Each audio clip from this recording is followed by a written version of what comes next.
dans les Ardennes, à la frontière belge. Depuis 3 ans, Emmanuel et sa fille Stéphanie se posent sans cesse la même question. Elle est là, elle n'est pas là, où c'est qu'elle est. Ces bois, Emmanuel les a fouillés avec plus de 300 personnes depuis la disparition de leur amie. Et aujourd'hui encore, elle ne peut s'empêcher de regarder autour d'elle. À chaque fois qu'il y a un événement supplémentaire, marquant sur l'affaire, ça remet la machine en route. On y pense très souvent, tous les jours.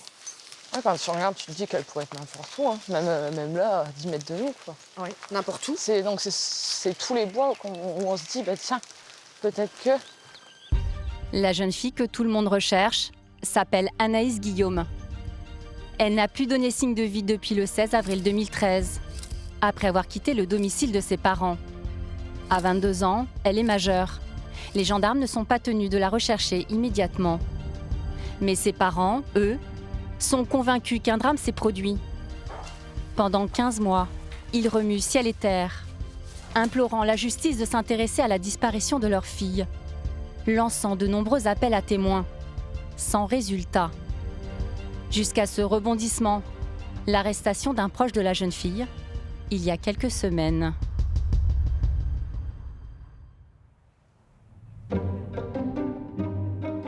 L'histoire commence dans cette petite commune rurale des Ardennes, Blagny, à peine 1200 habitants.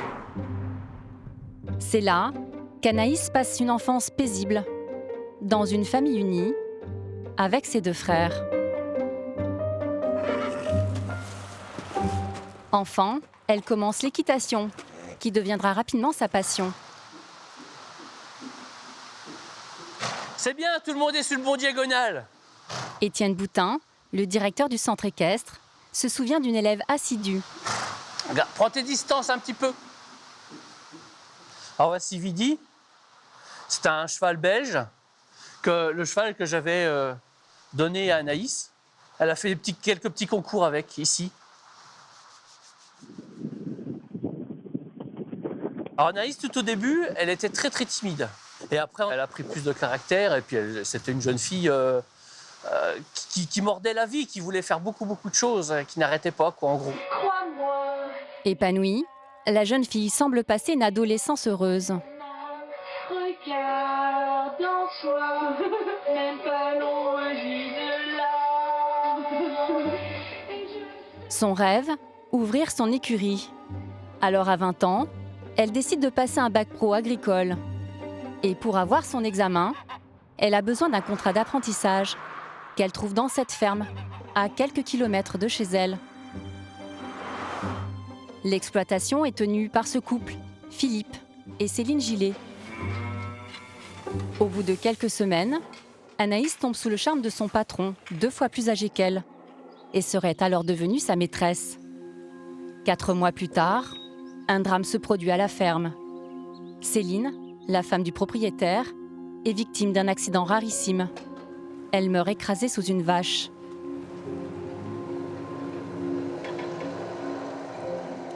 Après cette tragédie, les amants poursuivent leur histoire passionnelle. Jusqu'en janvier 2013, quand Anaïs, fatiguée de cette relation devenue chaotique, quitte Philippe Gillet pour un autre homme. À l'époque, Valérie, sa maman, s'en réjouit. Elle a rencontré une autre personne, un homme plus jeune que Philippe Gillet, un de ses anciens voisins. Elle est beaucoup plus épanouie, elle fait plus attention à elle, elle retrouve le sourire, elle se remaquille, elle se recoiffe un peu, elle va se racheter des vêtements. Pourtant, quelques mois plus tard, la maman découvre avec surprise qu'Anaïs s'apprête à retourner chez son ancien amant. Je la vois habillée en bottes de travail et je lui demande où elle va. Et là, elle me dit que M. Philippe Gillet lui a demandé pour aller labourer des terrains à Sorel. Je me fâche, sans trop me fâcher, mais je lui montre que je ne suis pas d'accord qu'elle retourne là-bas. Et là, Anaïs, je ne l'ai pas revue. Je ne l'ai plus jamais revue. Que s'est-il donc passé ce 16 avril 2013 ? Malgré l'opposition de sa mère, Anaïs passe la journée avec Philippe Gillet. Puis le soir, elle rend visite à des anciens voisins. Elle est venue pourquoi ici le soir là? Juste dire bonjour, c'est tout, puis boire un café, comme elle fait tout le temps. Puis un peu plus tard, le fermier passe lui aussi. Oui, il est venu ici parce qu'il lui a téléphoné, elle lui a dit qu'elle était là. Donc il est venu la chercher, ils sont partis. Donc elle avait rendez-vous avec lui ici. D'accord, je comprends. Vers minuit et demi, les deux anciens amants seraient rentrés dormir à la ferme de Philippe Gillet. La suite de la nuit, seul le fermier peut la raconter. Selon lui, il se serait réveillé vers 4h30 du matin et aurait découvert qu'Anaïs était partie, sans explication. La jeune fille lui aurait envoyé un SMS à 4h26 précisément. « Coucou, ça va ? J'ai perdu ma carte. Tu peux regarder si tu la trouves ?» Quelle carte Anaïs recherche-t-elle ? Nul ne le sait. Les gendarmes découvrent que des SMS sont écrits jusqu'à 4h33 et que les deux anciens amants doivent se revoir le lendemain. Mais Anaïs ne repasse pas à la ferme. Angoissée, ses parents décident de lancer un appel à témoins. Et en plus, on n'arrive même pas à la joindre sur son portable. D'habitude, elle répond toujours au message ou à l'appel. La gendarmerie nous ont dit que pour eux, il n'était rien arrivé, qu'elle était toujours vivante. Mais bon, plus les jours passent, plus c'est difficile d'y croire, quoi. Donc, mais... Fabrice, le papa, ne croit pas à la thèse de la fugue et va jusqu'à rechercher lui-même sa fille en Belgique. C'est alors que la police belge lui fait part de la découverte d'une voiture calcinée dans un bois, à quelques kilomètres seulement de la ferme. Les plaques d'immatriculation ont été soigneusement retirées. Mais le père identifie quand même la voiture de sa fille. Sans attendre, les parents d'Anaïs s'organisent des battues dans tous les bois de la frontière. Mais aucune trace de la jeune fille. Disparition volontaire ou criminelle. L'affaire semble devoir rester une énigme. Quand un nouveau juge décide de relancer l'enquête et de s'intéresser de plus près à l'ancien amant d'Anaïs. En mars 2015, les gendarmes de Reims placent en garde à vue Philippe Gillet. Ils veulent vérifier sa version de la dernière nuit passée avec elle. Au même moment, des fouilles sont effectuées dans sa ferme. Une trentaine de gendarmes déploient les grands moyens. Ils sondent les terrains et les cours d'eau. En vain. L'homme est relâché au bout de 2 jours. Pourquoi ces fouilles ? Philippe Gillet aurait-il été capable de s'en prendre à son ancienne petite amie ? C'est ce que pense Valérie. La maman d'Anaïs se souvient d'un homme qui pouvait être violent. Un jour, Anaïs nous explique que Philippe Gillet l'a frappée, ils se sont disputés, il l'a frappée. Elle a des ecchymoses dans le visage, des marques sur l'avant-bras. Et là, Anaïs va chez le médecin et avec son papa et vont à la gendarmerie, ils portent plainte. Philippe Gillet, lui, parle d'un accident. Anaïs serait tombée et se serait cogné la tête au cours d'une dispute. La plainte est alors classée sans suite.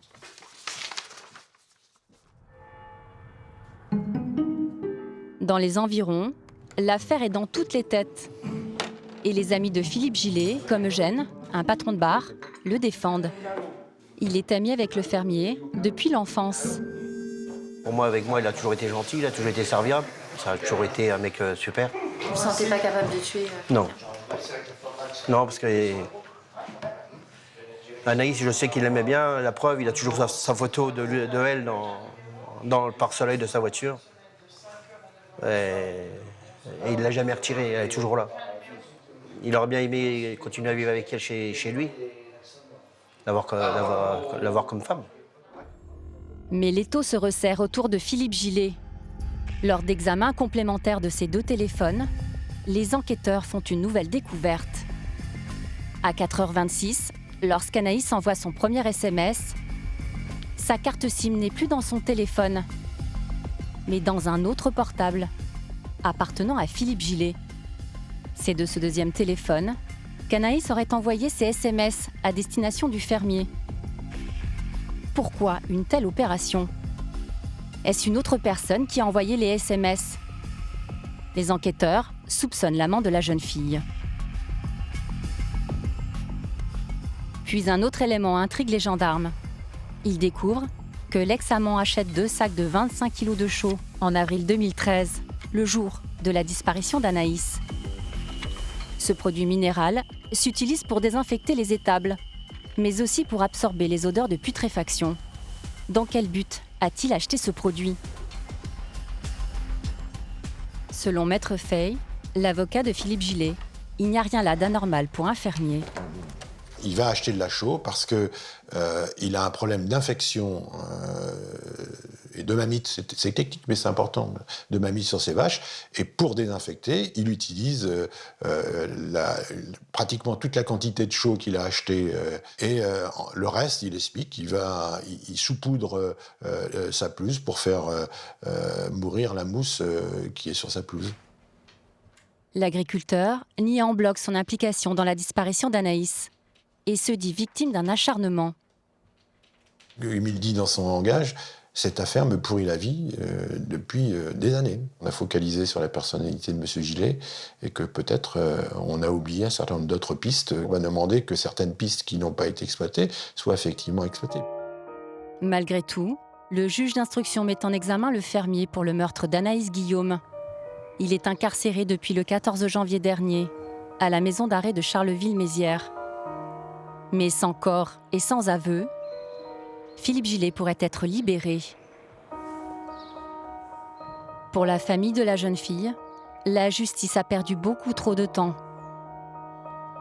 Ça fait 3 ans. 3 ans pour qu'on arrive à avoir une justice pour Anaïs et c'est très long, 3 ans. Ce que je souhaite le plus aujourd'hui, c'est qu'on redonne notre fille. On aura notre fille.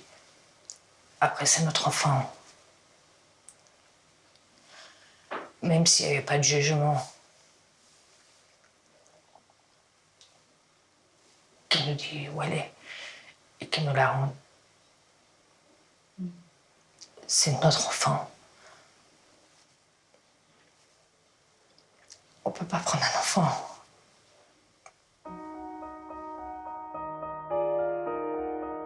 Pour l'heure, Philippe Gillet est présumé innocent.